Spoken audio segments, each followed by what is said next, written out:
Hi, match making സേവനത്തിലൂടെ വിവാഹത്തിലേക്ക് വരുന്ന ഓരോ യുവതി യുവാക്കൾക്കും വിവാഹത്തിന് മുമ്പായി തന്നെ അവർക്ക് പരസ്പരം പരിചയപ്പെടാൻ വേണ്ടിയിട്ട് ഒരു സമയം നമ്മൾ നിശ്ചയിക്കാറുണ്ട്. ഈ സമയത്ത് പ്രധാനമായിട്ടും ഒരു വിവാഹത്തിന് മുമ്പായി സ്ത്രീയും പുരുഷനും സംസാരിച്ചിരിക്കേണ്ടതായിട്ടുള്ള കുറേ കാര്യങ്ങൾ നമ്മൾ അവർക്ക് പറഞ്ഞു കൊടുക്കുകയും ഈ കാര്യങ്ങളൊക്കെ അവർ പരസ്പരം ഷെയർ ചെയ്യുകയും ചെയ്യാറുണ്ട്. ഇങ്ങനെ ഉള്ള സമയം അവരെടുക്കുന്നതുകൊണ്ട് തന്നെ ഒരു സ്വാഭാവികമായിട്ടുള്ള പ്രണയം അവരിൽ ഉണ്ടാകാറുണ്ട്. ഇനി നല്ല പ്രണയത്തിലായി നല്ല ബന്ധത്തിലായതിന് ശേഷം തന്നെയാണ് അവർ വിവാഹത്തിലേക്ക് പോകുന്നത്.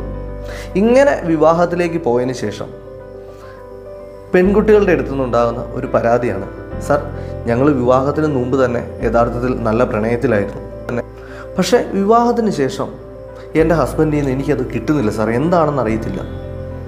അത്ര കണ്ട് അദ്ദേഹം എന്നെ സ്നേഹം എന്തോ കുറഞ്ഞു പോയാലും എനിക്ക് തോന്നുന്നു. ഇവിടെ എന്താണെന്നുള്ളതല്ലേ പ്രധാനമായിട്ട് നമ്മൾ മനസ്സിലാക്കേണ്ടത്. പുരുഷന്മാർക്ക് വിവാഹത്തിന് ശേഷം അവർ സീരിയസ് ആകും. കാരണം എന്താണെന്നുള്ളതല്ലേ, അവരെ സംബന്ധിച്ച് ഒരു ജീവിത പങ്കാളി തൻ്റെ ജീവിതത്തിലേക്ക് വന്നു, പിന്നെ ഉത്തരവാദിത്തങ്ങളായി അവർ ചെയ്യേണ്ടതായിട്ടുള്ള കുറേ കാര്യങ്ങൾ അവർ മുന്നിൽ കാണുന്നു. അങ്ങനെ അവർ സീരിയസ്നെസ് കാണിക്കുകയും ആ ഒരു കാര്യത്തിലേക്ക് ഉത്തരവാദിത്തങ്ങളിലേക്ക് ഇറങ്ങുകയും ചെയ്യും.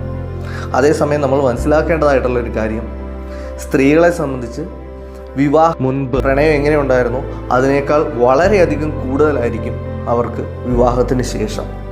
ഈ സമയത്ത് പുരുഷന്മാരുടെ അടുത്ത് നേരെ ഓപ്പോസിറ്റായിട്ടുള്ള പെരുമാറ്റങ്ങളാവാം ഉണ്ടാകുന്നത്. അപ്പം മനസ്സിലാക്കേണ്ടത് സ്ത്രീയും പുരുഷനും തമ്മിലുള്ള ഒരു വ്യത്യാസമാണ് ഇവിടെ. ഈ ഒരു വ്യത്യാസം പരസ്പരം മനസ്സിലാക്കുകയും ഇത് തിരിച്ചറിഞ്ഞ് രണ്ടുപേരും പ്രവർത്തിക്കാൻ തയ്യാറായി കഴിഞ്ഞാൽ വിവാഹം ജീവിതത്തിൽ ഈ പറയുന്ന പരാതികളോ പരിഭവങ്ങളോ ഒന്നുമില്ലാതെ തന്നെ നമുക്ക് മുന്നോട്ട് കൊണ്ടുപോകാനായിട്ട് സാധിക്കും. Thank you.